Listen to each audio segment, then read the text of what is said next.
Hey guys, so this is what I've been messing with. It's an old spade truck. It moves, transplants trees. My cousin, he uses it to transplant pecan trees. What I'm doing is a water tank swap, and the water tank went right there. This is the new one. It was an old propane tank.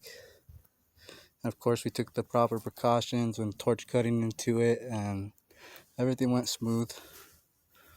I had to put the old brackets back on, the original ones from the original water tank. This is the old one, and it's just rusted out and leaking.